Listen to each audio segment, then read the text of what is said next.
Hi, I'm your host, Anand J. Sukadia, and this is the Limitless One podcast. Join me on this journey as I interview the most inspirational souls who are tapping into their limitless blueprint on a mental, physical, and spiritual level to thrive in uncertain times.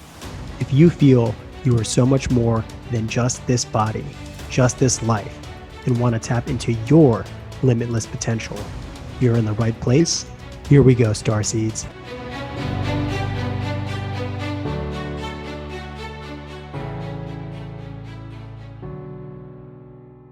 Have you ever had an awakening that would forever change the trajectory of your life?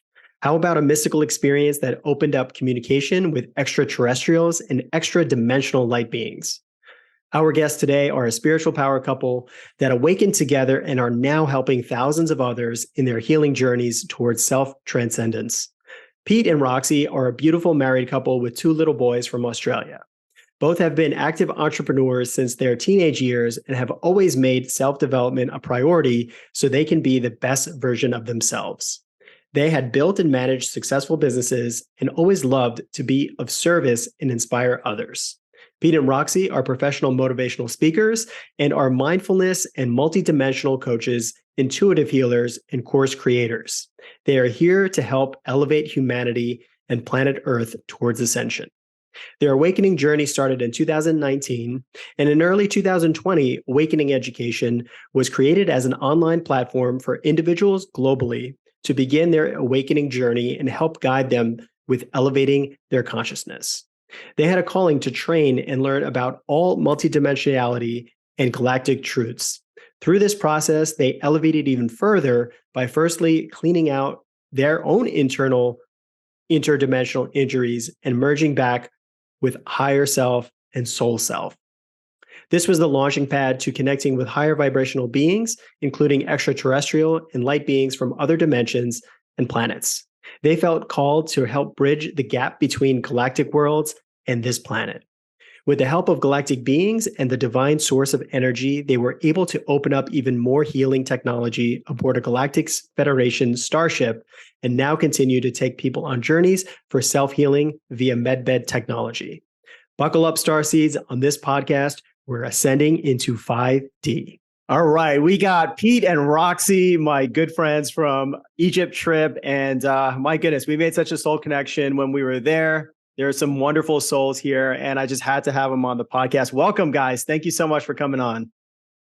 Hey, thank you for having us. Yeah, so good to talk because it's like a catch up between friends, but at the same time, this as our conversations go, so often we look at one another, we should be recording this, because of the gold of the wealth of knowledge and, all these years that all of us have been around and experiencing and exploring the self. So it's great to be here talking with you this morning. Yeah, I was just talking to Kat about this a couple of days ago, and I'm like, each of us on that trip, yeah, so many years of self-development, so many years of soul searching, and so many hardships and pain and loss and so many things, but then also overcoming all that. So like you have 75 of these rock stars, spiritual rock stars coming together, bringing their own superhero powers and coming together to share it all. So it's like every time I talk to somebody, I learn something about myself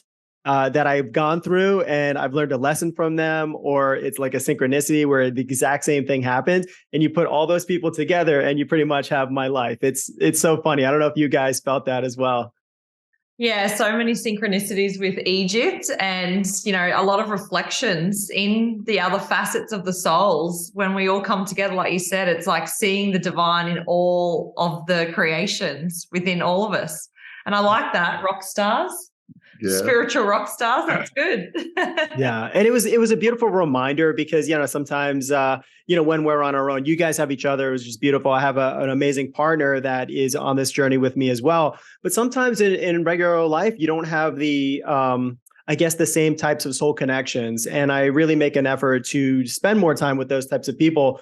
But when you all come together at the same time, you're like, oh, okay, this is why I've been working so hard, because there's other people like myself doing the work And it's a beautiful like experience to see how many people are there. So like whenever we feel like lost and alone and we're on this journey by ourselves, we're like, no, there's so many people out there. So for anyone listening, find your soul tribe and just, look for the things that you're interested in, join groups, start meetups, but there's always people that are going through the same thing and want to ascend to the same level in the spirit of love. So we're very, very blessed to have connected in this life, at least. And, and moving forward. So tell me about your experience in Egypt. How was it compared to what your expectations were, or what you were thinking about what it would be like compared to what the actual experience was? Yeah, it's a good question, because going into it, we weren't exactly sure what to expect. Like, I had been to Egypt in my 20s, and completely different experience, right? You're like unawake, there to meet up with an old school buddy. So there were lots of, late nights and getting dragged through different temples and looking at different things. And I really didn't take in as much of it as I later thought I could have. However, what struck me was the awe of the place. Even at that stage, I was still going, this is absolutely incredible. And I've always said to Roxy, one of the places I always wanted to take her was Egypt, and the other is to South Africa. Both places where I've been there, and just something in the heart just goes triggered. And I'm like, wow, this place is special. So this time, going more awake and more aware, I knew that, I wanted to see hieroglyphs of stargates and the Pleiades and, all the things that Roxy and I are into, and a lot of the things that I perhaps walked past last time. But I really wasn't sure whether I was going to end up, the two of us were going to be the youngest people on the trip, and it's a bunch of oldies. That's what my concern was. I wasn't sure, right?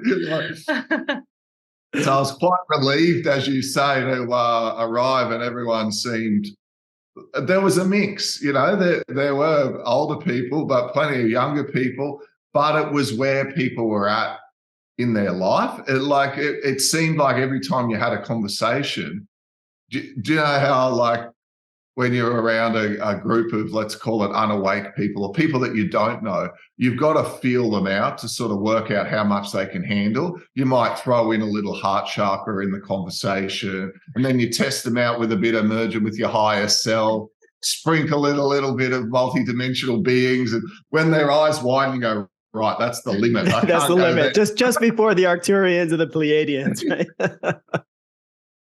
Exactly. So what we loved on the trip is we could go on any topic with everyone.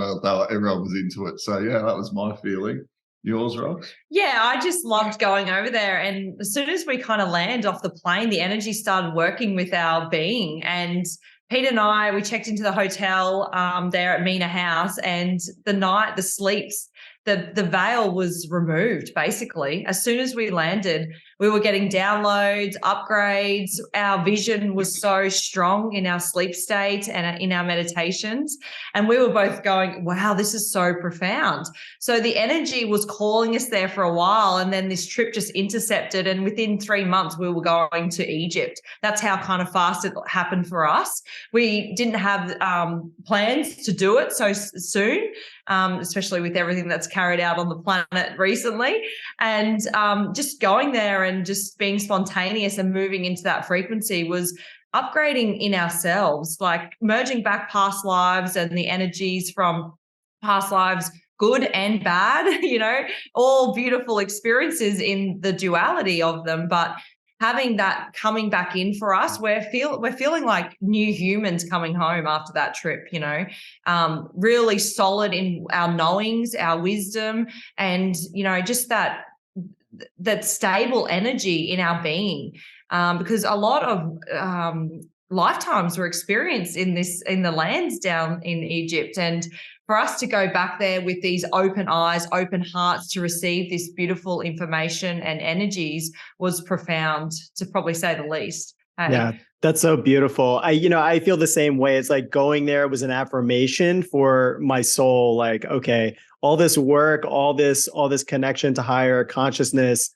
this is like the grounding point. So like now it's like my life after Egypt, because it reaffirmed everything that I thought. Like I've always had this affinity towards Egypt. And when I went there, it's like, okay, I'm back to the homeland, right? It's an incredible feeling. And I just felt like so much of my heart was open. I mean, I feel like I'm an open-hearted person, but being in each one of these temples, it activated like a different chakra for me, or a different energy center, whereas like the totality of everything was every single experience that I needed in order for me to move into this next phase of my life. Yeah. I really feel that. Like when I walked into the Great Pyramid, we did the first two first, and then we walked into the Great Pyramid of Giza, and Peter and I were tired by that stage because it was like 10 o'clock at night, right? And we're still dealing with the trip over from Australia and all the rest of it. And as soon as we walked in, I got your home message, and this full-on activation through my whole entire being, this vibration of excitement and wisdom, because I kind of gotten to the point where I'm like ready for bed. I'm done, And as soon as we walked into this beautiful structure, it was just like on. And yeah, we just had so many beautiful like experiences in that experience, through going into the King's Chamber and feeling the vibration. A lot of like memories of wisdom lifetimes were coming back to us as well, which was really beautiful. Yeah. Beautiful. And, you guys are so very connected to not only your own souls, but you do communicate with extra dimensionals and extraterrestrials as well. So based on all of that, going to Egypt, what do you feel like, or if you got any insight as to what these sites were made for?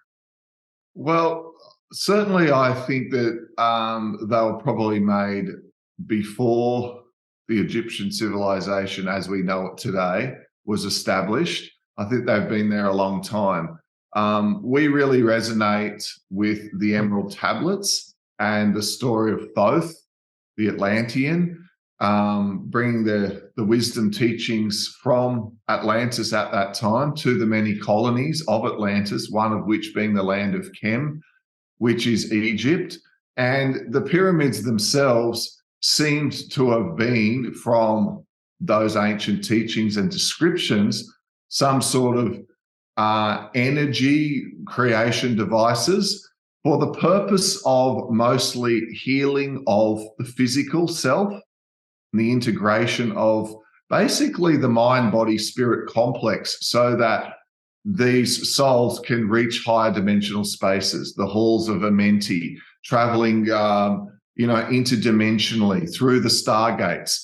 And at that time, the consciousness of the planet was probably very high. So people were aware that that was something that they aspired to do. So I think only really after, let's call it the Younger Dryas period, or after that great catastrophe, which pretty much everyone's starting to agree on now, even mainstream archaeology is basically going, yeah, well, kind of, there was probably a big reset, right? But so I think the pyramids were constructed before that reset. Hence, we hear the story of why all the cover stones were almost shaken off. We saw how big they were. Like, we were looking at them. It's like no one's going to come along and pick them up and take them away. They were, like, something happened there on that land. And you can certainly, when you're there, you'd see it and experience it. But from the way they sit on aquifers and water and the way they're aligned with the magnetic fields of the earth, kind of makes sense that people who, let's say, had evolved in an area of science different to ours. So while they might not have had an iPhone and a plastic cup and an LED screen, what they may have had was these ability to be able to work with the earth, work with sacred geometry, work with the elemental realm to create something which seemed to heal the human physically, emotionally, mentally, so that then they could connect spiritually. So from my understanding and the readings that we've done, that's sort of our best guess. Like everyone, no one's sure one way or the other, and I'm very open to other perspectives as well. But for myself and what I went through when we got to lie in that sarcophagus, and there were people chanting and humming around me, and I could feel my heart chakra open and that pineal gland start to vibrate, and I didn't get very long in there. However, that it just gave me a glimpse that was perhaps, what it's for. Is that consistent with a lot of other people you've interviewed on the trip? Yeah, absolutely. So I talked to a few different people, and they all pretty much feel the same way. And I think that, after the fall of Atlantis, he brought this technology over as a kind of a warning to what's going, for future generations. There was definitely an educational component.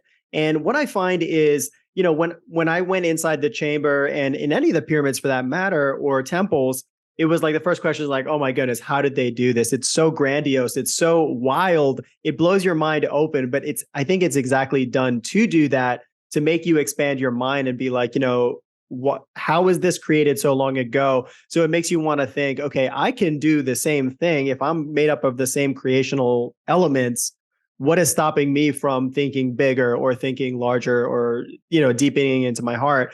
And then also the aspect of meeting spirit with science and combining the two, that's really how we ascend. And when we're just looking at the science part of it, it can get very, very sticky, as we see right now in the world, where there's not a lot of spirituality or God behind the science of things that are going on. But if you look at the ancient Hindus, the ancient Egyptians, so many ancient cultures, Native Americans, they used both, and they held the sacredness of science and spirit. It was the same. It was one science. Yeah, totally agree. It's got to be some sort of vibrational instrument as well, I feel, to amplify your vibration in the body, in the field, so then we can tap into higher consciousness. And in that moment, I feel like that is interdimensional travel and moving in connection with Pleiadians, the Octarians, and other ascended masters that are above in a higher frequency. And the intention of raising the vibration through these instruments, the pyramids, potentially was to tap into higher intelligence. Yeah, absolutely. I think, and our mind is the entire universe, I believe. Is so like we have access to any of these places. Were they physically traveling to different dimensions, or were they able to do it mentally and opening up their pineal gland? Like, we both have done ayahuasca, and I want to go into your experience with that. We've opened up our pineal glands through meditation and through different ways. And you're in a different place, but you haven't physically moved your body, right? It's just maybe your energetic or your ethereal body has moved to a different location. But I think that they had this technology, and it was being used consistently by people, and more people had knowledge to it. It wasn't held in secret back then. And, I think it's so important that this renaissance is coming now. And it's so beautiful to talk to you guys, because you've dedicated your whole life to not only ascending yourself and meeting your higher soul and your consciousness, but also helping other people to get to that place. So I would love to get into your background. Tell us a little bit about how you got to this place. Yeah, we weren't always awake and aware. We were mindful. Okay, so we did some meditation, and Pete taught Alpha the brain states all around the world. That was his job, speaking. But it didn't go deeper than that into consciousness and into the healing aspect.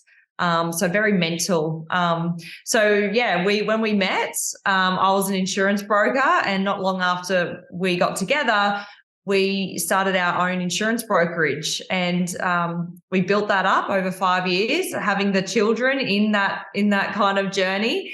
We were juggling it like real entrepreneurs with an office and staff and babies being fed and hustling on the phone. And at one point I just said to Pete, something's got to give. We can't keep doing this. Like, I was exhausted.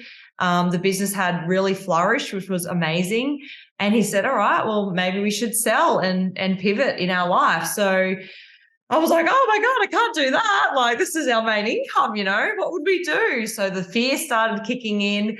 I slept on it. And then overnight, something in me just went, yes, we're doing that. So we sold the insurance brokerage and had 1 year off. And that was in 2018, 2019, this period here. And we started to have this awakening. I was ordering clothes online and packages and all these things coming to the house, and I'd open it. And eventually I got to the point where I was just unfulfilled by that. And that wasn't going to fill this void that I didn't realize was even there. So one night we had a bit of a dilemma. I got triggered by Pete, and he didn't do anything wrong. He just was that male character coming in and triggering that little girl in me.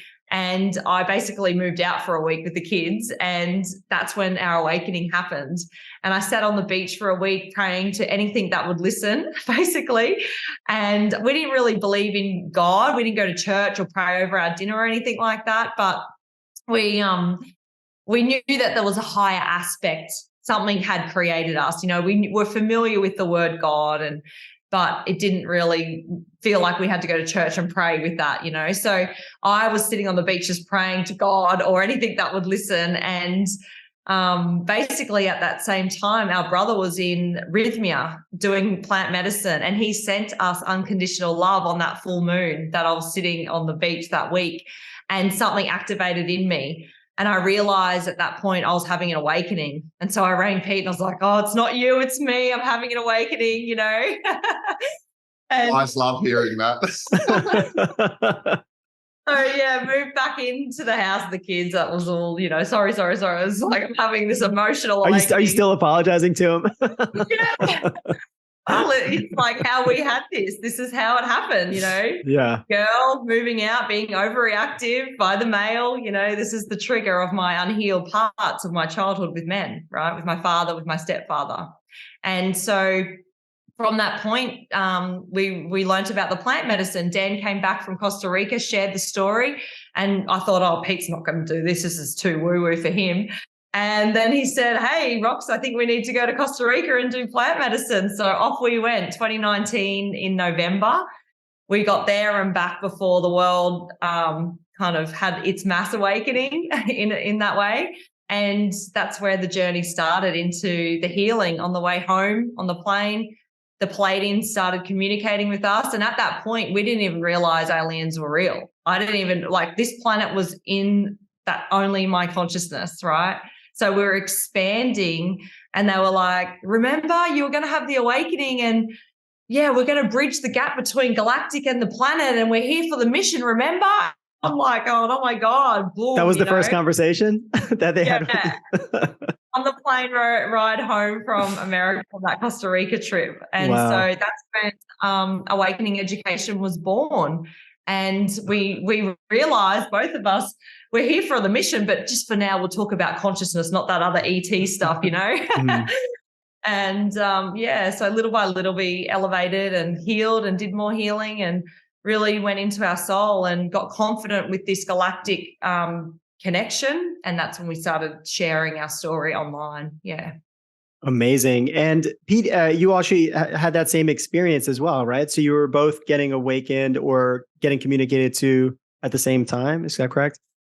Yeah, I would say that for me, I needed to heal some stuff within myself before the connection was enough that I went, wow, there's something to this. You know, I actually was fortunate enough to grow up in a family in and around, you know, Deepak.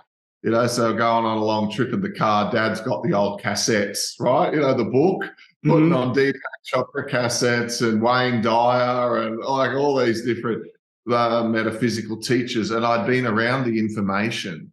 I'd been to Tony Robbins. I'd been to other types of self-help type things, but it was all very much about self-help in order to help me achieve more.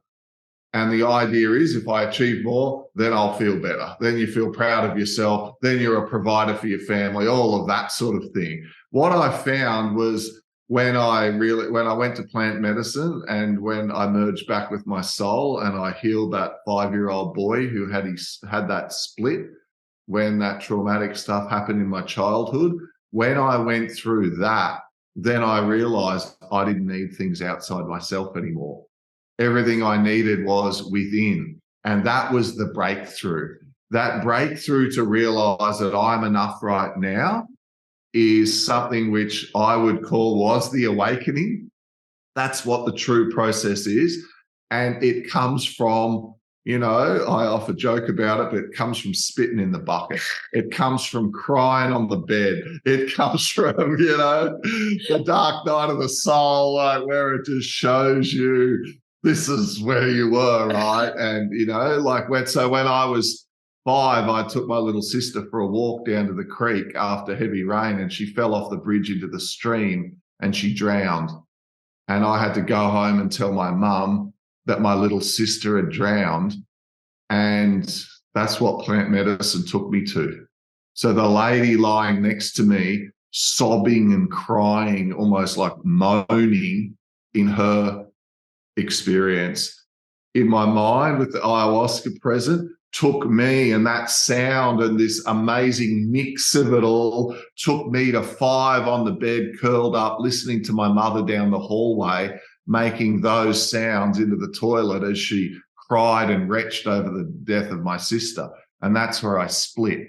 So that's where I took on carrying burdens, pleasing people. I had issues with females my whole life, pleasing women syndrome, pleasing my mum, trying to please my sister, please my first wife. Of course, law of attraction's trying to help me to fix that. So I got 3 daughters. I'm trying to please them. And it's like the universe is going, Pete, you got to work on your female issues, right? And I'm there going, if I make more money, if I achieve more, then I'll feel happy, right? And it's like this divine game, the illusion that we're in, that like the matrix. And when you truly awaken, you see it all for what it is, and you smile. And instead of going, oh, that was such a horrible, crappy thing that happened in my life, you smile and you see the infinite creator in it. You see that it's part of a divine purpose that my soul had to go through. And some of the experiences I've had, deep meditation, connecting, my sister's come through. And it's like so funny how spirit could come through. She's like, I don't know what you're giving yourself such a hard time for. She's like, you get born. 2.5 years later, I get born. You take me down to the creek. I fall off the bridge and drown. You feel like shit for the next 40 years. And then one day you're going to stop being an insurance broker and you'll start doing these calls and activating other light workers and encouraging other people to do the inner work. And that's what plant medicine showed me.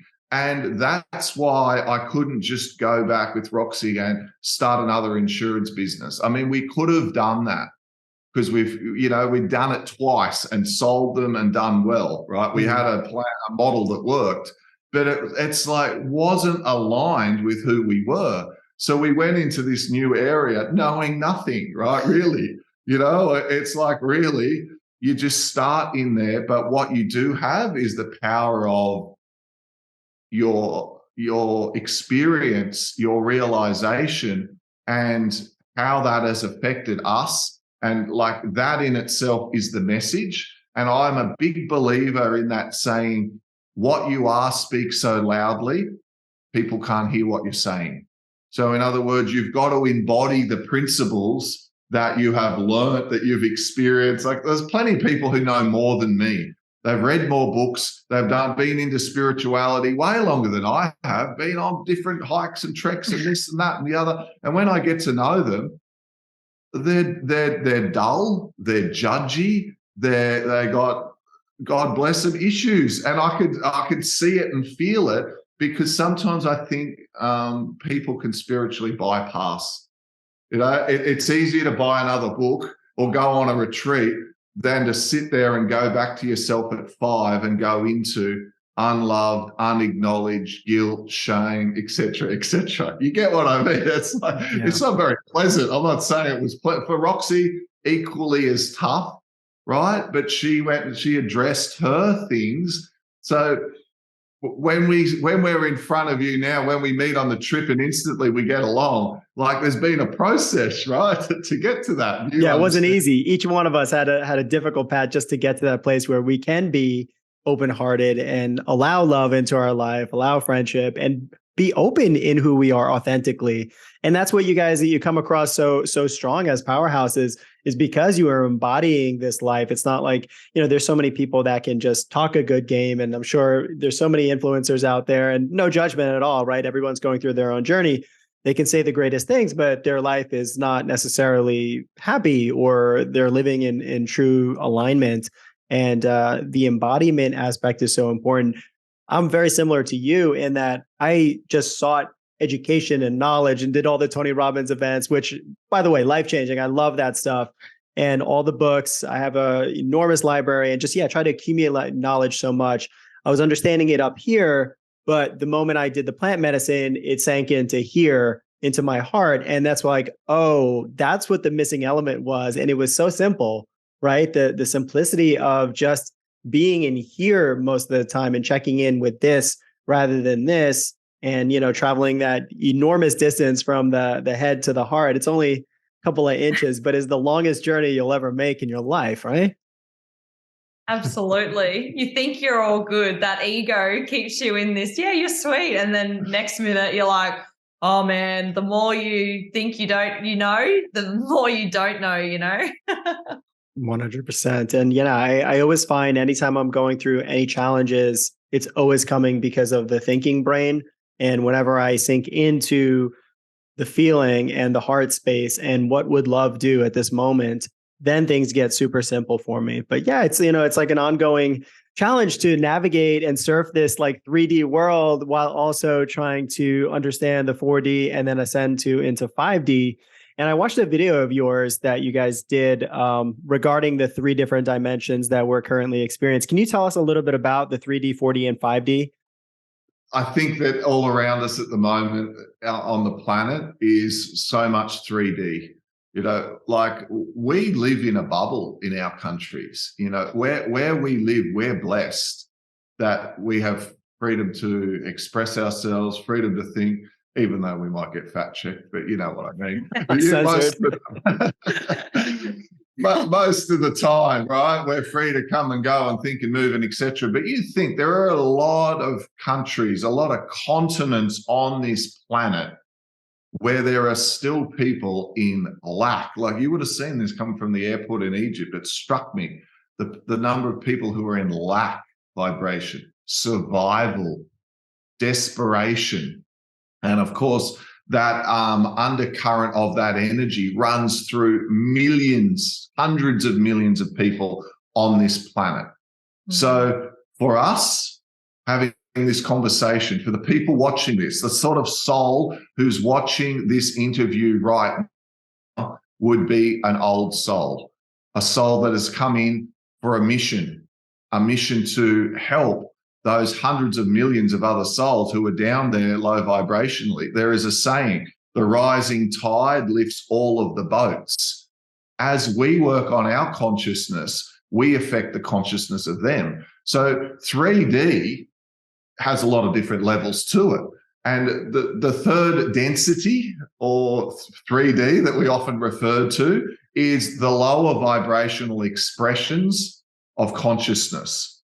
And the biggest examples I explain, but it's, the lack and the guilt and just basic survival. And then the higher up you go, you're still into guilt and shame, and there is manipulation and there is control, which while people might say, oh, we're certainly above that over here in civilized society. Okay, well, in our civilized societies, isn't there a lot of manipulation and twisting of the truth and underhand and coercion and backstabbing? All of that would demonstrate the 3D consciousness or third density. Would you expand any others? How would you tie in? And service to self is 3D. So bigger house, bigger car, the ego, not thinking of others. It's all service to self and how can I accumulate more? And a lot of people are living in this frequency on the planet, the 3D matrix, because they haven't seen behind the curtain yet of what could be. Because some of them don't even want to look. They're like, no, don't want to see that, because it means they have to feel, and they're in their head when we're in 3D. So the separation of the self. separation of even knowing there's a divine or that we're a soul walking on this planet. And so when we move into 4D, the fourth dimension, we're having this awakening now where we're moving up in frequency. So we might have had an awakening, like I moved out from peak, for example, wasn't happy, wasn't fulfilled, moving out of service to self, thinking about, okay, how can I fulfill this void that I keep trying to fill with shopping, right? With clothes that just don't keep filling that unhealed part of me. So we're moving into the fourth dimension and we're feeling like, okay, our heart's starting to open just slightly. And we know our emotions are starting to turn on. We start to feel things more. So instead of feeling that judgment or making judgment, we might stop from judging. And we have more compassion and love for people. And as we rise up through the frequency and we raise our vibration, we're moving into the higher sub-levels of the fifth dimension. So we have to go up through a series of densities within the dimension. Okay, so there's like levels of the game inside one dimension, and it's not a game, it's not a test or anything, but it's to raise your vibration. Every density has a frequency match to it, a signature match to that level. And so when we're raising our vibration, we're starting to drop away the unhealed parts of ourselves. We're shedding the layers and we're seeing more from a higher perspective. We're having more compassion for people in 3D, realizing they're just babies learning how to crawl, walk, learning their consciousness. More of our DNA strands are coming online too. We're moving from when we were born, we have like 2 strands of DNA available to us.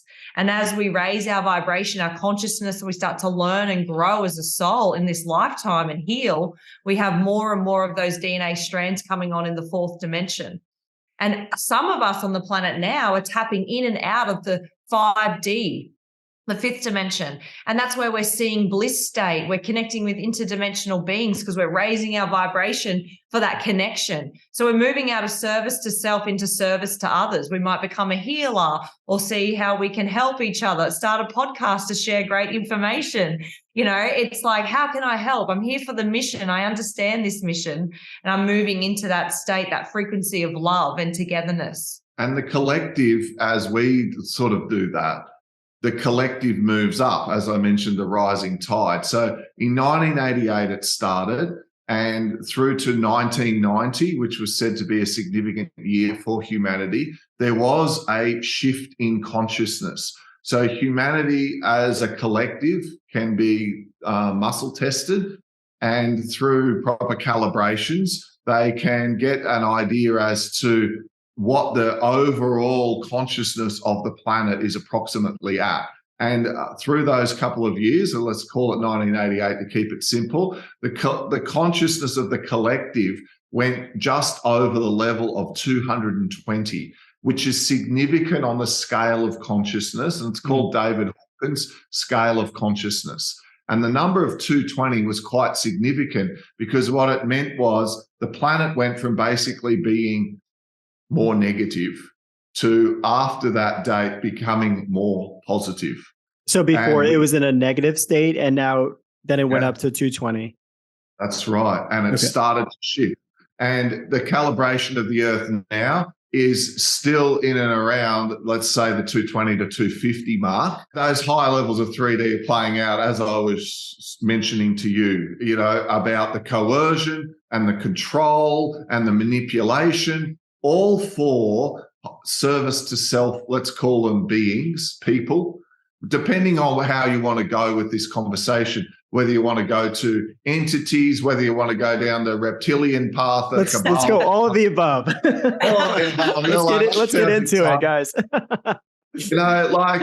But so a negatively polarized being, the ultimate thing, once they've got everything they want, is control and power, right? They want to have control and they want to have power. So what's playing out on the planet right now, and let's call it the war on consciousness, is this play for power, to control the masses, to manipulate the people, and to keep them in sort of blind subserviency to the 1%, let's call it. It's probably a lot less than 1%, but you get the idea. when old souls who seem to get led to this sort of information, when they wake up, because a lot of people just want to follow because within them, right, they are unhealed. So they want to believe that the government's got their best interests at heart. Like some people actually believe that. Some people actually believe the FDA cares for their health. Like, figure that. Like, we would laugh when we talk about that. But some people actually believe that the fact checkers are actually non-biased. Yeah, they're not paid. They're not paid. Like who's just like volunteering to be a fact check? No, it's an organization that's completely funded by certain entities. It's like, oh yeah, because it says fact check on it. Oh yeah, it's ridiculous. Right. So we're at this stage. A lot of people watching this would get it, and I love it. Like when you get a friend who newly awakens to all of this, and you teach them all the stuff, they got to learn about adrenochrome and kids in the tunnels, and they got to learn about how big pharma and, the media companies and the politicians, they're all in it together, helping one another. And someone starts to wake up, and let's say they become awake to the illusion that we're all being controlled and manipulated. The first step when often a person wakes, I call it, they sort of become socially awake. They're moving into lower 4D, but the first thing they want to do is save everyone. And stuff like that, they start sharing things all over the net. You got to know about this. There's a march here. We got to sign this petition. Do this, do that, because they have this moment where they go, "Holy heck! Everyone else is asleep, and I've got to save them. I've got to shake the tree, rattle them." And then sometimes they get angry and they go, "You, this and that and the other, you're asleep. You're all mindless sheep." I mean, now we see that and we go, "Oh, look at that, look at that person. They're in anger and they're guilty and they're projecting. And you know what? They're not respecting that every single soul has got their own journey." So as you move through 4D, while you realize we're all one, you also realize that free will is our greatest gift. And we don't need to actually get anyone to change. The person's got to choose to want to change themselves. How do you get them to change? Well, the way you do it is by your works you shall know them. Be the light. You embody, as we talked about, those principles, and the person goes, "Wow, what are you into? You seem happy. What are you watching? What do you believe? What do you eat? What do you consume? What information do you, etc." And that's how the person changes, through embodying what the outcome is. As soon as we go to guilt, shame, anger, we've got to fight. I mean, you can't fight the war on consciousness, the war on terror, the war on whatever it is through starting a war, through anger. You're just moving back down in the levels of consciousness. So as you move through 4D and you realize we're all one, you respect everyone's free will to choose. It's a lot easier for yourself to embody those principles. Kindness, compassion, empathy, understanding. Like someone's horrible, someone's difficult, someone pushes your buttons, and when you're in this highly aware, more aware state, you're able to go, "Oh, listen, the poor them, right? They were overlooked as a child, or they never felt love, or they never got heard. So now they're trying to force their opinions down everyone's neck. They're the loud one at the party. They've got to have the last say." It plays out. And instead of going, "That guy's a jerk," you see that poor guy, had stuff happen from his childhood. He hasn't cleared it out yet, and it's just playing out. So as a person, you embody those principles of that 4D consciousness, and then you start to tap into 5D. And in 5D, you're tapping into like the level of wisdom. And in the level of wisdom, you realize everything happens for a reason. Everything's connected.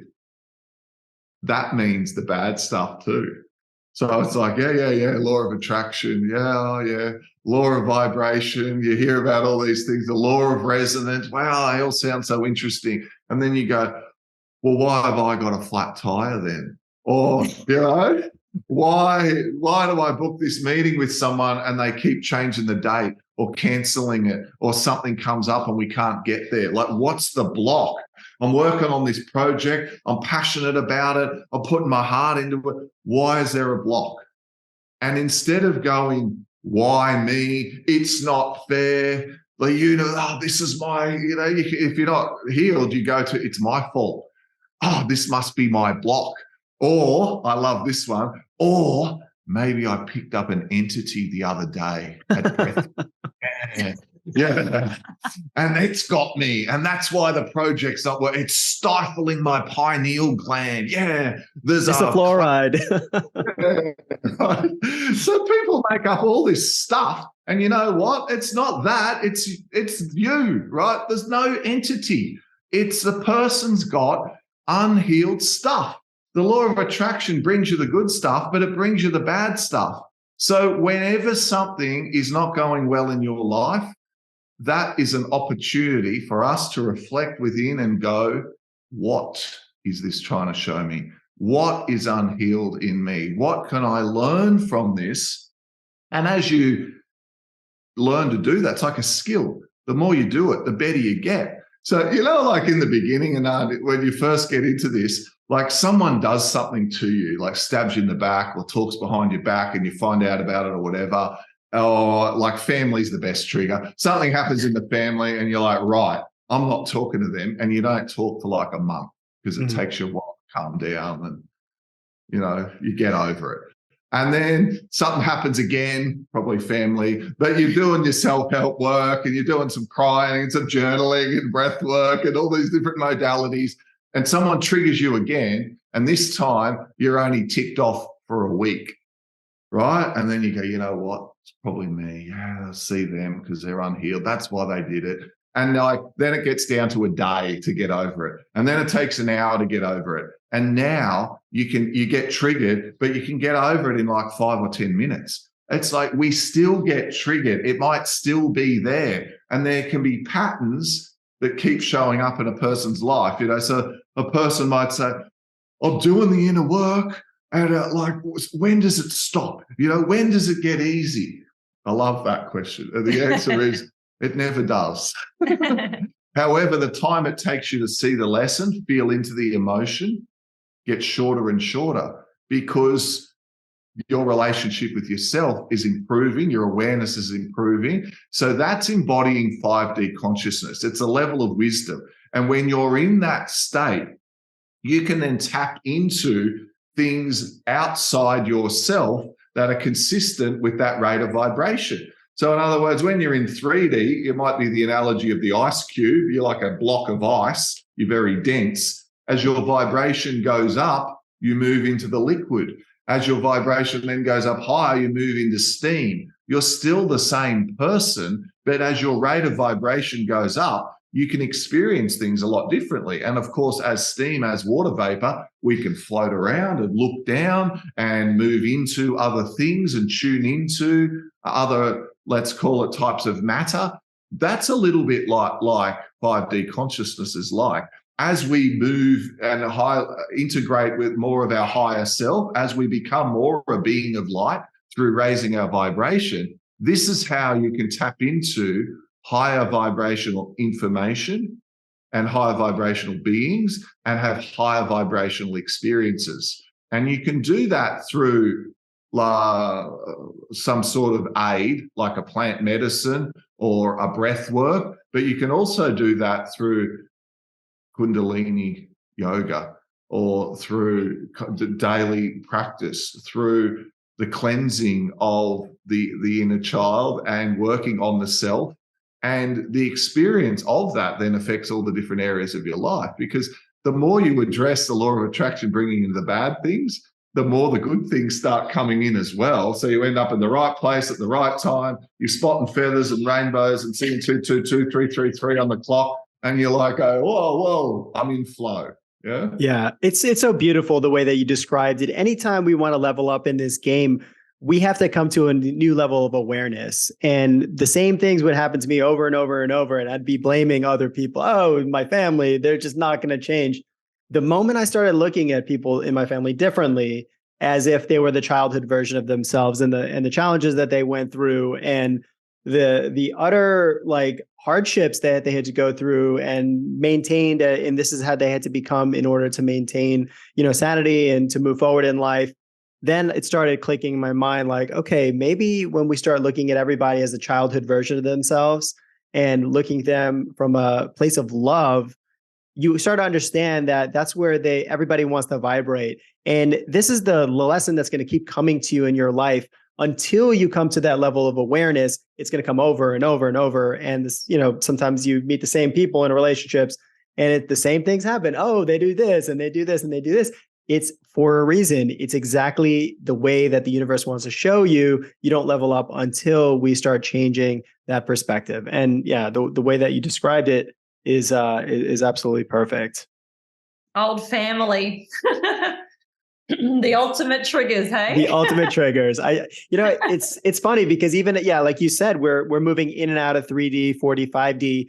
When we were in Egypt, I just felt like we were in 5D the whole time, right? And then I feel like I came back and I was like such an involved spiritual soul, right? And then I go visit my mom, and there was one thing that she said that just completely triggered me. And I was like, oh my goodness, what is happening to me? I'm contracting, So it's like, we really have to watch it. And it's a beautiful thing, this life of ours, because like if everything was super simple, there would be no growth, right? What would be the point of living in these 3D, this 3D reality? We're here for a certain reason. And all the bad things that are happening right now with, what's going on with control and power and, fear, scarcity, all this kind of stuff. I feel like the construct of this 3D world, whoever has been constructing it over the last, 1,000 years or whatever, has wanted to make it a place of scarcity or perceived scarcity, right? But the moment you start realizing, wait, it's not a scarce place, we start changing that and thinking, okay, we could grow abundance of food for everybody. And, the United States throws away more food to feed the entire world in a day, so it's like, how do we start unraveling this version of scarcity? And once people start living into love and compassion and togetherness, then we can start ascending. But I know, like, once you get into the 4D, and there's got to be an element of, these darker entities, they have to understand the spiritual game, because they wouldn't be able to control if they didn't know some of that. So how do you reconcile all of that when they know the spiritual part of it? But yet, in the 4D, I know that there's many different entities that can reside in those places. So can you tell us a little bit about how that transitional dimension works? And, are there negative aspects to it in the same thing as the positive? I think the service to self plays here in the fourth dimension. So they're not going to graduate to higher states of consciousness if their heart doesn't open. Okay. So that is kind of like the law, the law on growing and becoming in that higher vibrational state of fifth dimension, manifestation, bliss, flow. You're not going to achieve that level without opening the heart. So these beings, these entities that are throwing manipulative, negative energy patterns across the globe to control and to keep the humans, the souls, in a lower frequency, they haven't actually entered into the heart space yet. They're addicted to control manipulation, right? So these negative polarized beings will never graduate unless they do the inner work. That is kind of the law of the universe, right? That gift is only given to the student that will do the inner work, find the inner wisdom, and open their heart to the divine, to that connection, to that love, to that unity. Ra talks about this in the Law of One, talking about for a soul to graduate, the scale we were talking about before, we need to move over the level of 500. So 500 is that level where officially the soul graduates or moves on. People say, how do you get out of this karmic link? Oh, I just keep getting incarnated over and over. And what if next time I'm going to incarnate low and etc.? Well, in the Law of One, it speaks very clearly about the graduation happening from the opening of the heart. As in this lifetime, we have to make the choice of whether we're going to go from service to self versus service to others. Once we graduate, once we move over the level of 500, which incidentally is the level of love, Are you talking also, about in hertz? scale of consciousness, yeah, Okay. is the level of love. And I'd like to share too that the level of love being at 500 has above it joy, happiness, spontaneity. They are actually high vibrational calibrations above the level of love because they are the expression of the love out to the outward. The embodiment. In other words, sometimes people can be very loving, and it's really beneficial at a big picture for a person to be up on a hill in the back end of Tibet, hiding away from everyone in a state of love and bliss, sending that vibration out around the planet because that's lifting, right? The tide lifting the vibration of the collective of the whole. My point to that would be, though, it's a lot more beneficial for a person to be in that same calibration and to be walking down the street in Brisbane, Australia, or in New York, and as Roxy says, sending love bombs and dealing with difficult people and dealing with coercion and noise and the real 3D, but that's more difficult is what I'm saying. That's the real work. Yeah, for sure. That's the real work. That's harder. And of course, being then the demonstration that I spoke about earlier, that's what a light worker is. That's what a way shower is. It's showing the way. And the way you show the way is through your joy of life. That's what the spark of the divine is. The spark of the divine is, like we talked about, that the children at 2. Like the most beautiful thing about a 2-year-old is they'll smile at everyone. Even someone people might say, oh, they're particularly ugly. The child just smiles at them, plays with them. They don't see the outward, they see the inward. So when you hear these terms, you're the spark of the divine, part of this lovely journey is to find that spark that you came in with.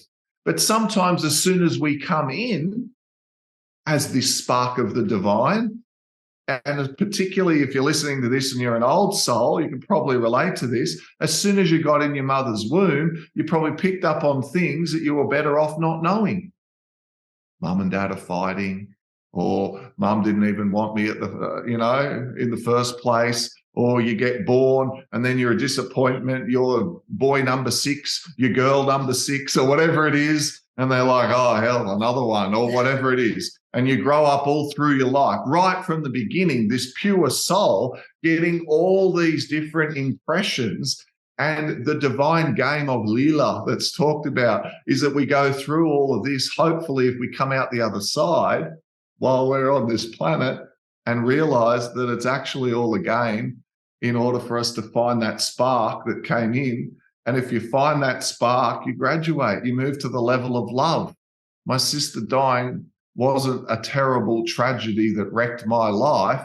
It was actually all set up for my soul to have an experience. Like, this is the source. Like, this is the stuff of what real spirituality looks like practically. People can talk about all the most fandangled things in the world, but when you live it, by their works you shall know them. And the way you are, some people go, oh, I just don't feel passionate about anything. Oh, I don't really have enthusiasm.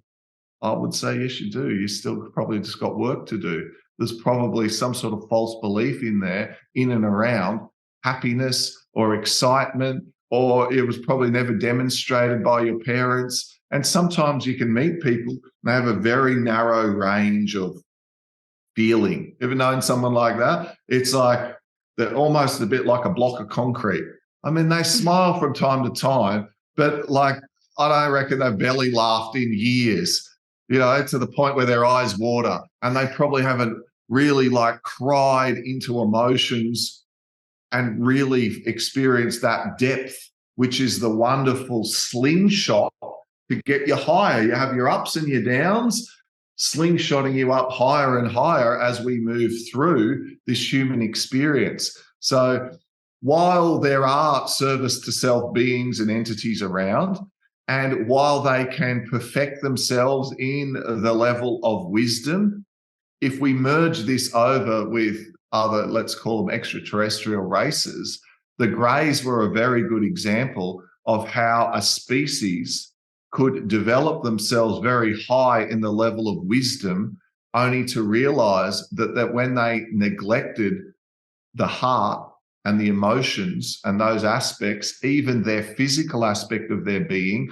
all to become more intelligent, you pay a price because you're not in balance. Everything in the universe needs to stay in balance. So we need to stay in balance physically, emotionally, mentally, spiritually. They were very, very smart, but they started thinking, well, we're not going to waste energy with reproduction. We're not going to waste energy with a robust body. So they got smaller, thinner, frailer, and their DNA really started to break down. And now the Galactic Federation is helping that civilization, helping that species to rebuild, because they went down a path which was service to self. They realized that they weren't going to be able to reach the sixth dimension unless they learned to feel. So if we turn it to the Galactic Federation for a moment, if you don't mind. Let's pivot. Let's pivot into that. So you're on a roll, babe. So while the Galactic Federation is wanting to help humanity so that humanity doesn't just start another nuclear war and do a reset, that like what happened 10,000 years ago when we had to have this great reset. I mean, right now we could have a great reset, right? Things could go one way or the other.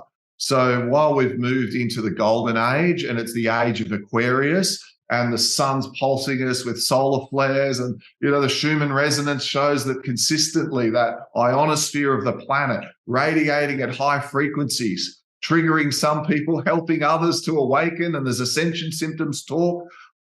The universe is helping us, but higher levels of consciousness are helping us as well, not just because they don't want us to blow ourselves up, but because as we move into to embody fifth, sixth dimensional consciousness, we can be of service to the Galactic Federation, because a soul incarnating as a human on Earth versus another planet has a massive difference on how fast and how wise that soul becomes. Because on a lot of planets and in a lot of different species, they don't have free will.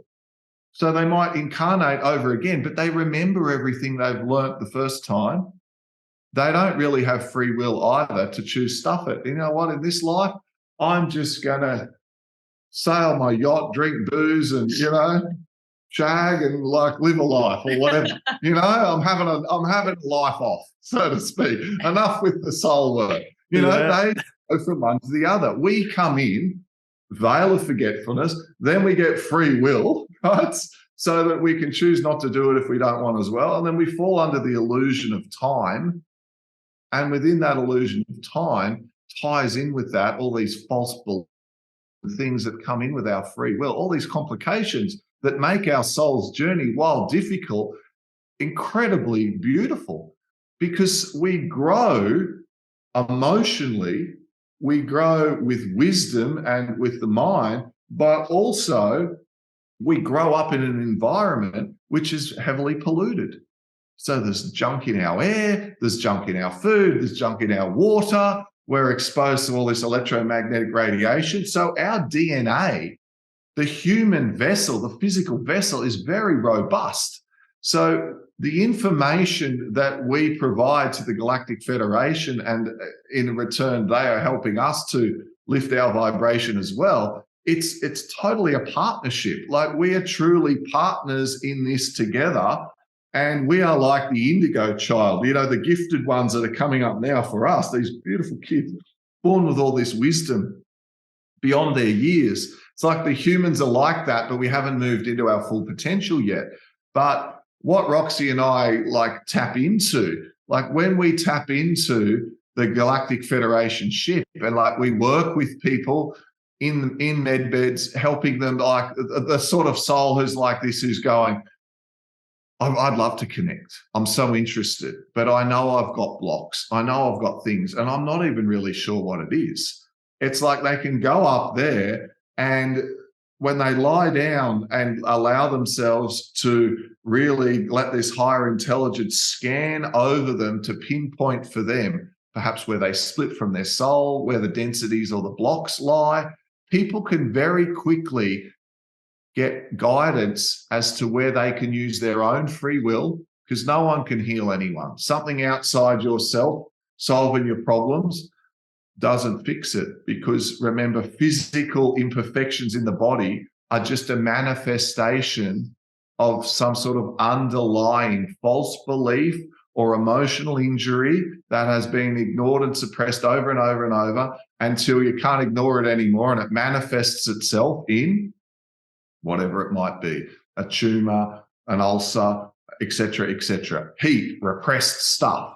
So magically fixing it doesn't solve the problem. And there are a lot of people out there go, when are the real med beds going to come? Because can't wait for them to come, drink like a kid. Just sitting around waiting for it. Yeah. They're sitting there. They want to be able to do whatever and accept no responsibility. Well, your soul doesn't learn from that. I mean, come on. Like, we know this. It's like the person, you can get guidance from higher dimensional, but you can have your intention. I really need help with my healing. Can I get some energy and some help? I mean, it's the same concept as a prayer. It's the same concept of asking for divine love, for God, for source, for whatever the person believes in, to help them. But once we use our free will and identify where our false beliefs or our blocks are, and we let them go, that forgiveness and that exercise of choice, like we've seen people, they don't get their stomach ulcer anymore. They don't have that problem, that this, that. It was just that unhealed part manifesting itself. They've broken that energy flow. So what we're tapping into is these higher dimensional beings, and the point that right now on the earth, we're at this critical period. The people watching this who are interested in this sort of information, and some people might have stumbled on you from the Tony Robbins line, and they're like, far out, man, these two, smoke too much dope. It's like, I don't smoke dope. Like, sorry to say, right? I'm not into any of that stuff. But what I am into is how, when you clear your density within yourself, you can raise your vibration. And guess what? When you raise your vibration, we've got way more than just our 5 senses. We've got our 5 inner senses. Everyone's heard we're only using 5 or 10% of our brain. We can learn to develop our extra senses and tap into a whole lot more. Yeah, absolutely. So the ETs, the extradimensionals, they obviously are heavily invested in us and humanity as a whole, right? But what is their level of, how involved can they get to, right? So we're, like you said, we're at a very critical juncture in humanity's time. We could either go into the Great Reset, which the World Economic Forum wants, or we could go into the Great Awakening, where everyone obviously goes inward and starts awakening their own self so that everybody's consciousness can get raised, right? At what point is there a point where they can just interfere? Because, obviously we see a lot of things now that the government's saying, oh, there's UFOs, but I don't necessarily know if those are like the UFOs or they're like real, or if they're, it's just kind of Project Bluebeam going on. Yeah, that's right. You've got to use your discernment and wash everything through your heart compass, what rings true for you. And, that Project Blue Beam or Blue Book or whatever, that is probably a potential and on the cards for humanity. It's a scare tactic. It's a fear-mongering scare tactic to keep the soul's consciousness in lower vibration. I mean, if ships started rolling in, of course, everyone would run and hide in their homes. They'll be overwhelmed. They've been programmed year in, year out for decades that off-planet extraterrestrials are here to harm us. Yeah, all the movies. Yeah, right. Absolutely. It's playing out on Netflix right now. UFO movies constantly. I don't know if you've noticed, but there's all this programming happening. And it's no different to the government and their disclosure. They're not really giving us disclosure. They're entering an idea and putting an idea in people's head that this is real. And then they put the programming in other areas of life through television, through movies, and through the media. Now, the higher vibrational beings that we are connecting with are not going to infringe on a lower vibrational being's free will. Okay. They're not going to enter into this space and go, come on, guys, hurry up and heal. That's not what the divine does. When you elevate your frequency, and Peach just describes service to self into service to others, and that bliss state, that flow state, that connection to the divine, when you get to that point, you just smile at these beautiful babies learning to crawl and walk. Like I said before, you smile at that because they get to learn and expand their consciousness through that experience. You don't do it for them. However, when you have an intention and you raise your vibration, that frequency, you get to realize you come up above the kind of glass and you go, oh, hey guys, there's all these beings here. And that's what we did. We just raised our vibration and did some inner work and have the intention to explore higher intelligence and wisdom, realizing that we're not the only friggin' people in the universe, right? There's other planets out there, all those stars. That remembrance of Palladian lifetimes, the remembrance of travel on ships, the remembrance of, galactic wars showing up in a lot of light workers' dreams right now to purge out the fear, the pain and the sadness, the grief of these wars. And right now we're anchored, we're come back on in physicality to anchor the light. It's an inside job, this mission. We couldn't do it any other way. We had to come and embody the light and raise the vibration together all around this planet. And when we did that, we could then start to raise the frequency of all the people around us in our communities, being multi-dimensional, walking down the street, not hiding away on a, land with all the awake people. We have to be surrounding ourselves in the matrix, in the 3D, being multi-dimensional, and anchoring these frequencies so other people can feel this galactic information.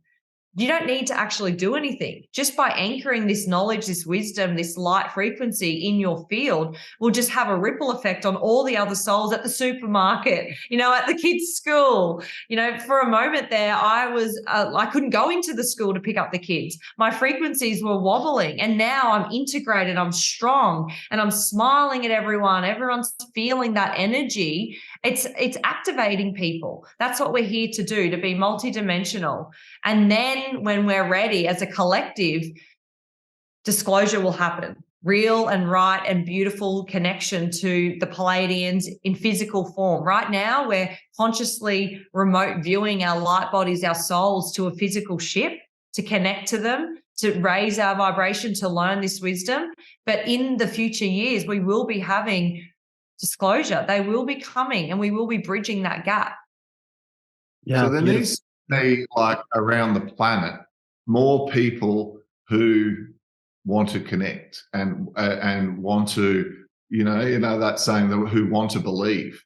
And I know, like, we walked around those temples together and there were hieroglyphs of the Pleiades, the seven sisters. Remember the star clusters? And then there were the hieroglyphs and the people were blue and green. And like the green ones are like hybrids. The blue ones are, celestial star gods, right? It's like, it's crazy. It's like all written there. Even like the hieroglyphs of literally a star and a gate. Like it's showing you this is a stargate. Like, there's no confusion. The literal translation. People today who go, oh, that all sounds like a whole lot of bull. Well, what about that then 4,000 years ago? What about in Ethiopia that people talk about the Syrian beings coming to visit them, and they describe the Syrian star system, and forgive my detail on this, but with the naked eye, you can only see, let's say, 9 of the stars. There's a number. But with a telescope, you can see 2 extra. Well, in these Ethiopian texts, they talk about 11 stars of the Syrian star system. Well, how the heck did they know there was 11 back 5 or 10,000 years ago? There were no telescopes. How did they know there were 11? They're saying they know there was 11 because the Syrian beings came down and taught them wisdom and showed them how to, channel water and to use agriculture and how to, mix different types of grasses together to get the corn and help them. And it's written up in their scripts, and people go, oh, yeah, it's just a story. But Yeah, how everyone many just thinks they had a big imagination. No, I mean, like they even knew the entire the rotation of the stars, how they move. I think it's the Dogon tribe in Africa. They have this like device that literally has like the depiction of the way that all the stars rotate in the Sirius A and B system. And most of these, what I love is most of these civilizations, right all the way back, talk about visitors from the stars who come flying in, and what do? Help, guide, instruct. If there were hieroglyphs of people running, it would have been written, right? It's not that. Right? Yeah, they're not shooting laser beams into like castles and stuff, right? Like going on fire or whatnot. Yeah, the fire would be imprinted. And the other bit that I find fascinating is these beings came and they visited and they helped these civilizations. And then there were all those hieroglyphs in all of those temples of the blue lotus and the pipe, and people wanting to get back to the stars. And how do they connect back? Little DMT. Yeah, right. And it hasn't every single like civilization from Alaska to the jungles of Borneo to over in Africa, they've all worked out some way to get drunk, to get high, to get their mind into an altered state, not because they're depressed, not because they got mortgage payments or a pain in the neck at home and, they just don't want to roll back into the hut with the goats and go to sleep. They're not running away from their life. They're doing it for the wonder and the connection and the unity with all that is. So we've just been programmed to not explore any of that aspect because fear, control, manipulation. They really just want us to give up our free will, which it seems on the planet a lot at the moment.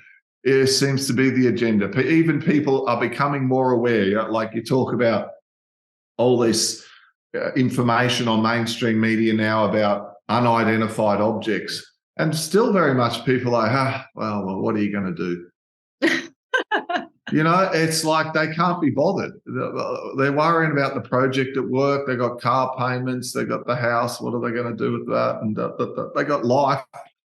People It's wild. don't Yeah, I think that, they've suffered a lot of trauma over the last like 3 years. Like, I don't know if you guys noticed, but the things that were coming out in the news was just like hitting people over the head with so many things, so much stimulation that you can't keep track of all of it.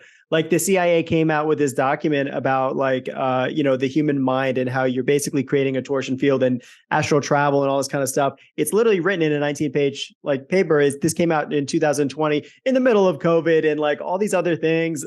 So many like things that these truths are being revealed to us. So I think that it's really hard for people who are not looking to expand.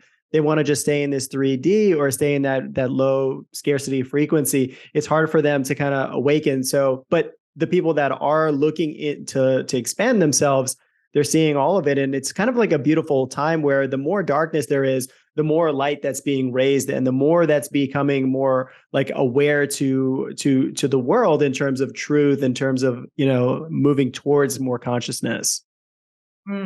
I really think that was all playing out just to confuse people, because when you're sitting in a state of confusion, you're a low vibration. So when you're sitting in knowing, it's a connected knowingness, right? So confusion is just like another tactic. It's trickster energy. Yeah, so and you're able to be controlled at that time as well. Correct. Yeah, but I feel like right now on the planet, we're all moving into a time of integrating what just happened. We've got, time to just rest and to be back in somewhat of normal life and rhythm for most people in the matrix. They're back into work, but they're also reflecting. A lot of people are going, hang on, what just happened there?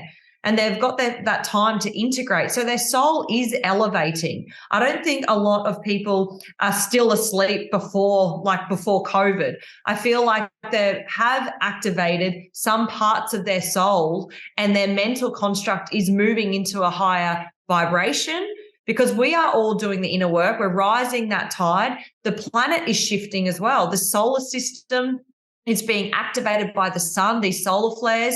So people's hearts are getting cracked open on a really minute level. The ones that are asleep in their sleepy slumber, they're getting activated by natural remedies. The sun is pulsing into their field to activate them and to remind them that they are a spark of the divine. They can have love and ease and flow in their life and happiness. It's not all 9 to 5, Monday to Friday, 2 days off, work 5 days.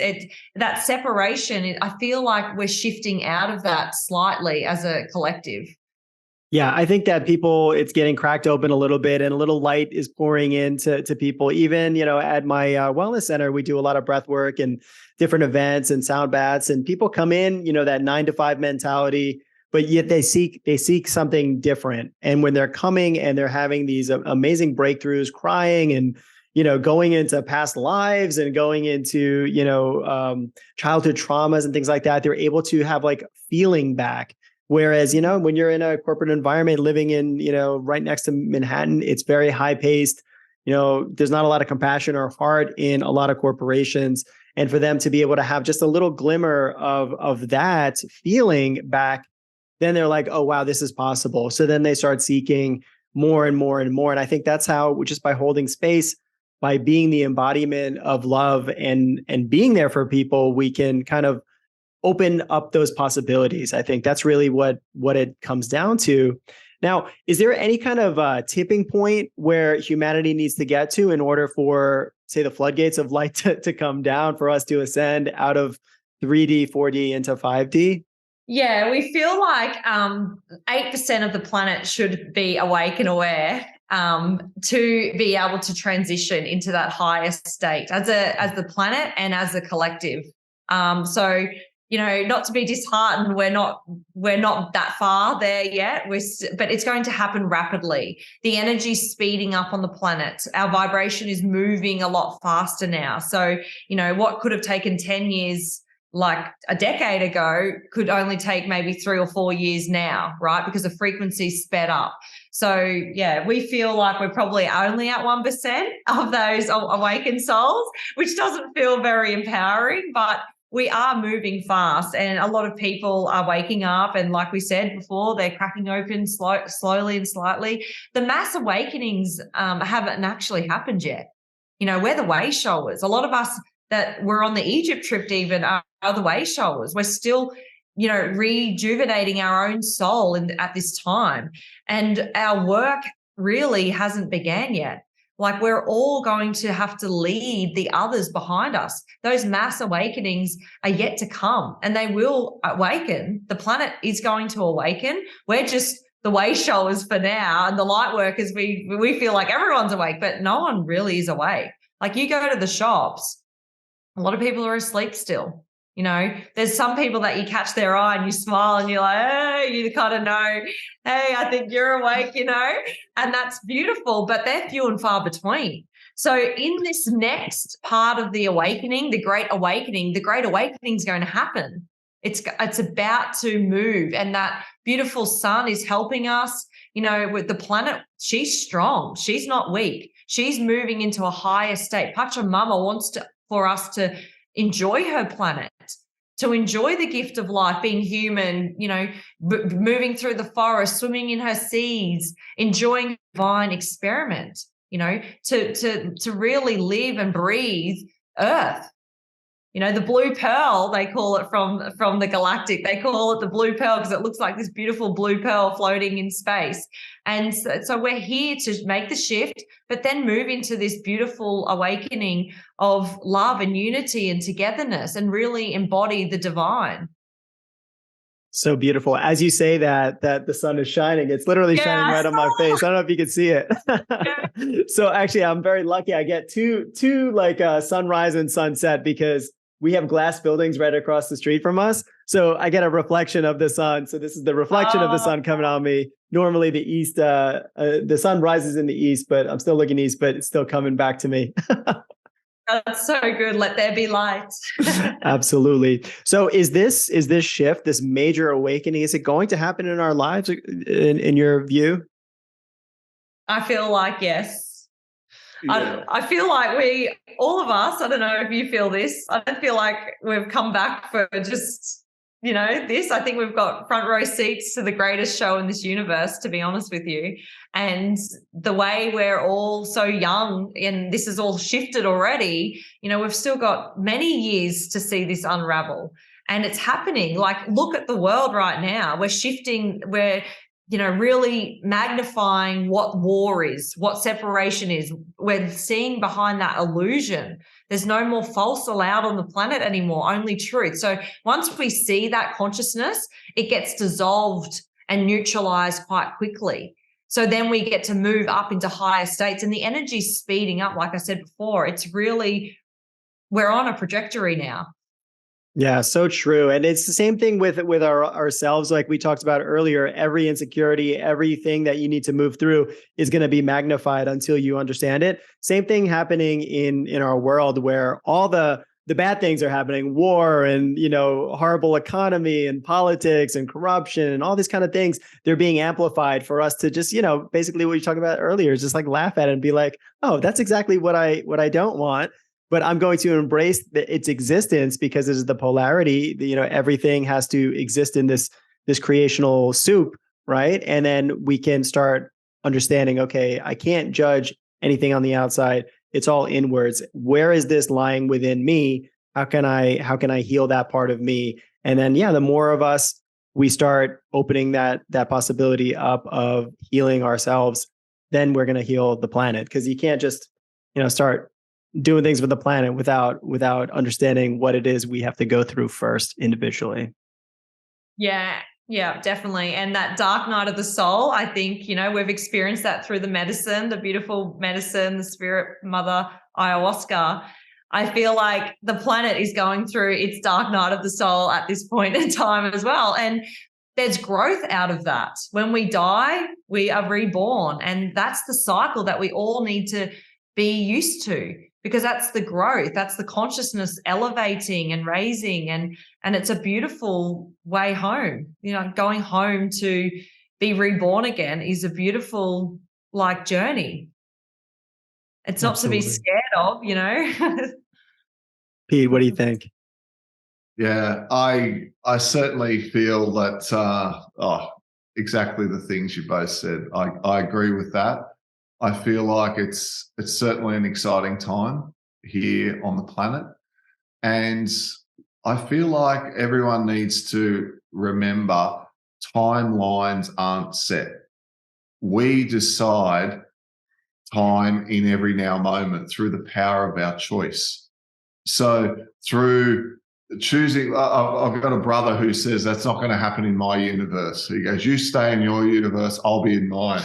And we laugh about it, but it's actually, you hear these terms, you're the creator of your own universe. Well, all of us are the creator of how all this is going to play out. And the more awareness, the more work that we do, the higher we go up on that scale of consciousness.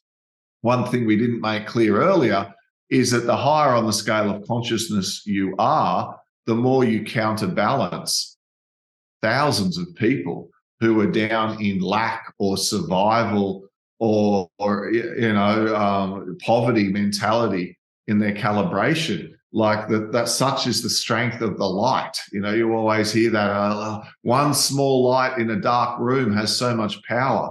It's like those small lights. Look at us. We're all around the world, but we're out actually really having an effect on rising that tide on the consciousness.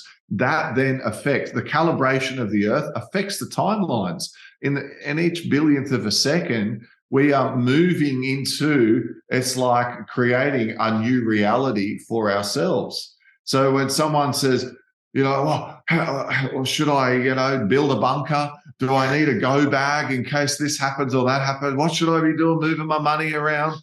It's like, if you move into trusting your intuition on what you should do and feeling into, and if you get a strong feeling one way or the other, trust it. But if you run around going, oh my goodness, have I got enough water? Should I do this? Should I do that? Catch what state you're in. Because if you go into fear and survival and lack when it hasn't even happened yet, it might become a self-fulfilling prophecy. So for us, we need to be very aware of our conversations that we have and the message that we put forward to say nothing is set in stone. And what Roxy and I get a lot when we connect into the ship is we can do this the easy way or we can do it the hard way. And a lot of us would certainly prefer to do this the easy way without some sort of cataclysmic shift, some sort of major financial collapse, some sort of very destructive war-based event.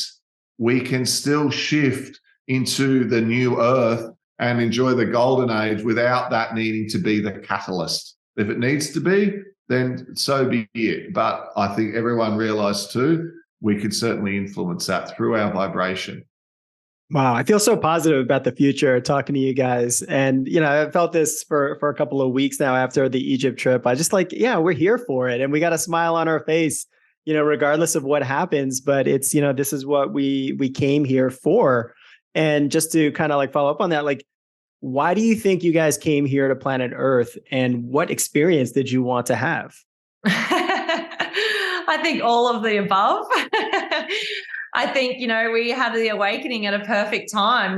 Pete and I had lived our life. We'd, gone on trips together. We were in the 3D, not knowing anything. And then all of a sudden we had this awakening and we saw behind the veil and learned everything about this planet and the mission and why we're even here. So I think for me, having that complete experience from start to finish, right, through the lowest pain in the 3D matrix of suffering and pain, growing up in the household that I did, to overcoming that and healing that and seeing the light and seeing the infinite creator, moving closer to source, having the awakening, and then experiencing connection to galactic. I think for me, having that massive spectrum of experience was probably why I came in here. So it was just fun and fireworks the whole entire way. And it's so fun and exciting now that I know that and I can see it. I can see that gift in the divine in my journey. That's what I absolutely adore that. So I think that's mine.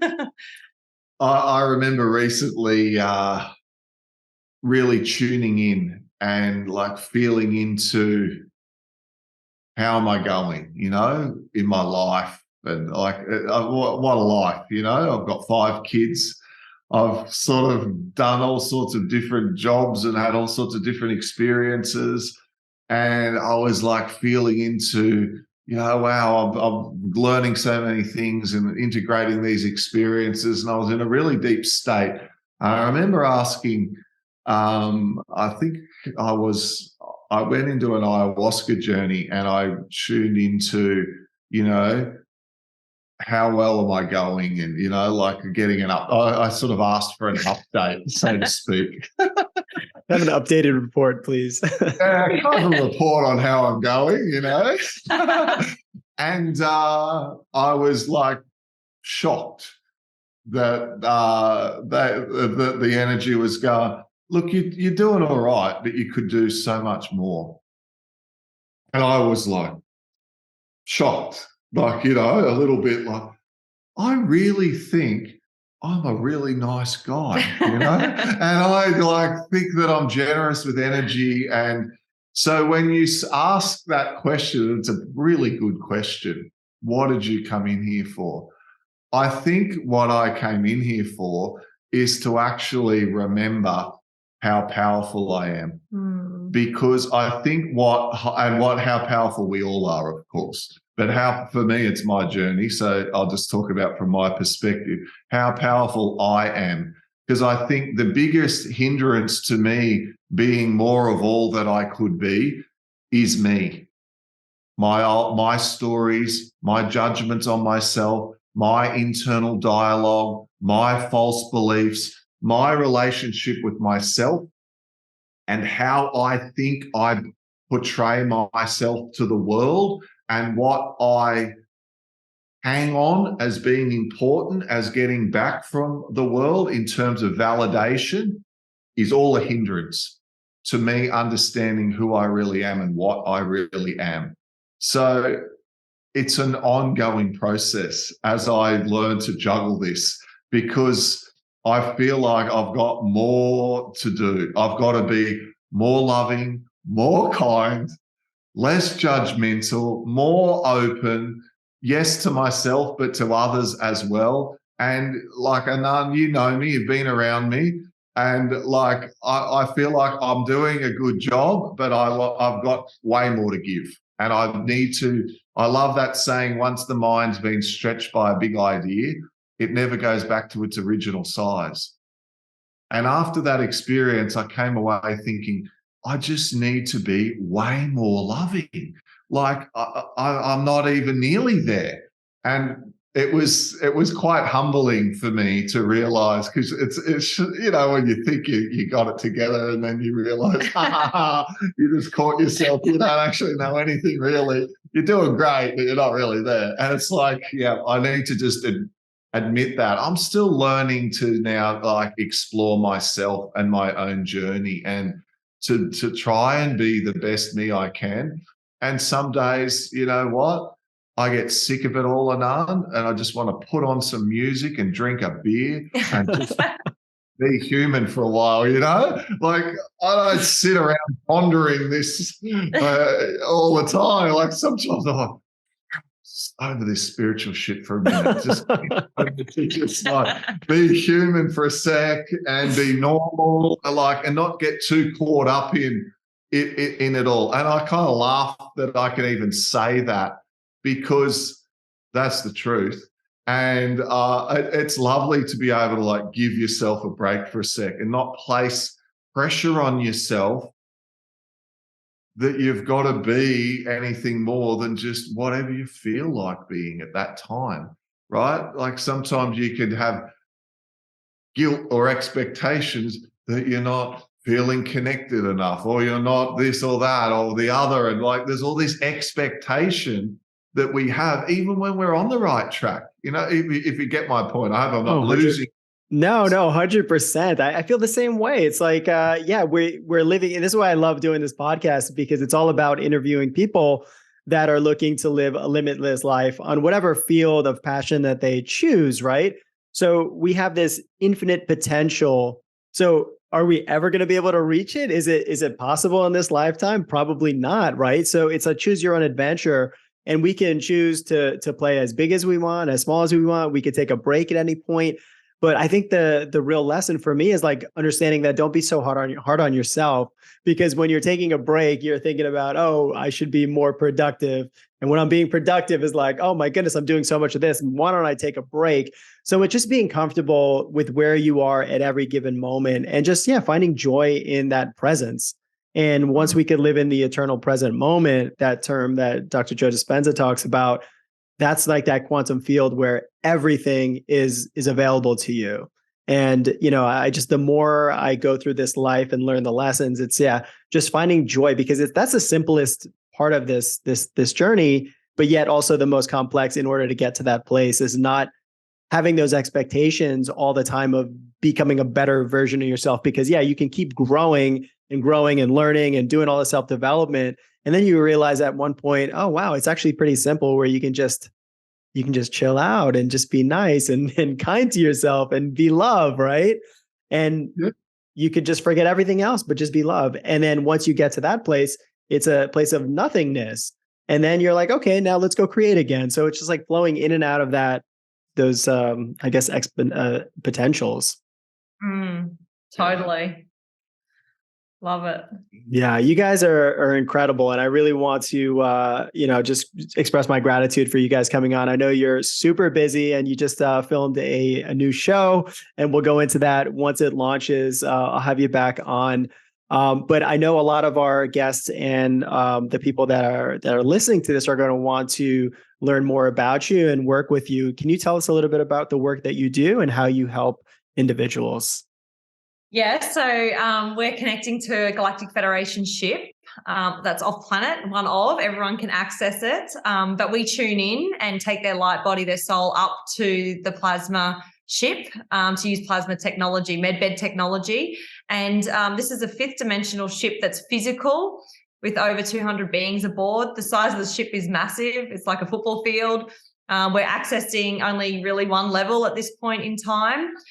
So we train people, we take people up there to learn this information, and our business is awakening.education for anyone that wants to feel called to learn more about the galactic consciousness that we're tapping into. We're connecting in generally with the Pleiadians and the Octurians. We do also have higher vibrational beings coming into session as well, which is super exciting. But the intention is for galactic connection, to bridge the gap between planet Earth and the galactic. And that is one of the intentions of the Galactic Federation at this time. And alongside of that is to elevate the consciousness of the souls on the planet, to help them raise their vibration. And like we've just spoken about, heal. We have to do the inner work to be able to tap into that intelligence and that wisdom in these higher frequencies. Yeah, it's amazing. You know, we learned about the balancing of the energies on the trip, you know, and about how this is the age of the divine feminine starting to move back into harmony with the divine masculine. And I've noticed in the last 6 months in sessions that a lot more of the Andromedan beings are coming through, and they really embody the divine feminine energy, and showing people a lot of patterns, blocks to do with how that divine feminine energy's played out in their life. I know personally for myself, you know, it came through in the many different issues I'd had with females, even to the point, Anand, you know, the left side of my body, the feminine side, is the side where I've had all the breaks, the broken foot, the broken toe, the broken arm, the squashed finger, all the fillings in my teeth, all down the left side of my body, feminine side, which is the side where I've got various issues and etc. It's like, you know, we talk about there's a pattern to everything. Like, we kind of laugh now, Roxy and I. It's like everything's a pattern, and as our awareness goes up, we see the pattern more and more around us in everything. And we talk about all of this, like we're Pete and Roxy on YouTube, and we put out a lot of our information for free. Like, most of what we do is for free, and it's on YouTube, and people can jump on there and go through everything from like our very first videos on our ayahuasca experience, you know, to see what we were like, you know, back 3 years ago to now, and how along the way we guided people through, like navigating a relationship. You know, like it's amazing to be in a relationship with someone, and when they're upset, when they run into the door and, you know, into the room and slam the door, and you go in, because, you know, as a male, you want to fix it, you know, is everything all right? And she can say, I just need to be alone. I'm working through some stuff. And you don't go, oh, no, it's me. Oh, my God, is she going to leave me? Oh, no, you know, maybe if I didn't wash up the dishes the other night, maybe it was that, or it's, oh, yeah, like whatever. It's like when I am completely comfortable with that now, but not in the beginning, Anand. So when people have got kids or a relationship or a partner who's completely asleep and they're wanting to learn and awake, and their partner's completely like uninterested, for us to be able to like guide and help a person navigate that, this is kind of where we kind of can assist and to help people. When a person has to go to Christmas and they know they're going to walk into a room of asleep people, probably gonna, you know, that's a huge market right there. Yeah. Judge them, you know, that's the sort of stuff we talk about, and we laugh about it together. Yeah. You know, we get you to bubble up beforehand so all that negative shit doesn't get on you. You know, you bubble up and go in there, but still be who you are. You know, you can shine your light, and, you know, you don't have to start sitting there and talking about chakras and energy fields with them, but you can sit in there and be centered and in your power and own what you have. And people can do that when they've cleared their blocked throat chakra from when they were 7 and they got told to shut up and stop playing with fairies, and their imagination got squashed, and you should get in there and do your homework, and the child wants to play out in the garden because they had that natural connection with the elementals, right? All this stuff's buried in people. They're shut down here, or they've got a wall around their heart, or, they're sacral, they can't feel love and express their feelings properly. All these different issues are locked in people. And we help them to highlight what they are for the individual and to clear that out in a real world sense. Like we don't live in the back of all of that, it's like, I'm not into festivals and all of that. I'd probably like to go. I think it'd be great. But, like we're applying this to normal everyday life as much as we can. It's amazing. Yeah. Your approach to it all and your heart space, it's just so admirable and so needed in this time. And I'm so glad you guys awakened to who you are to be able to serve others. It's amazing to see that people on the other side of the world, Australia, everyone that I meet from other countries, there's so many people like you that are, really serving humanity in so many ways. So our soul tribe is all finding each other, again. And, this is what this life is all about, is finding our soul brothers, soul sisters. So yeah, if anybody is listening to this and really feels a connection, which I'm sure everyone is going to, please, start looking into what their work is. The YouTube videos are incredible. Awakening Education. You have an Instagram, Awakening Education as well, correct? And then what is the website? www.awakening.education, and the YouTube is Pete and Roxy. Pete and Roxy, that's right. Okay, yeah. Awesome. Thank you guys so much. I really appreciate it, and I love you guys. Thank you, Anand. Thank you, brother.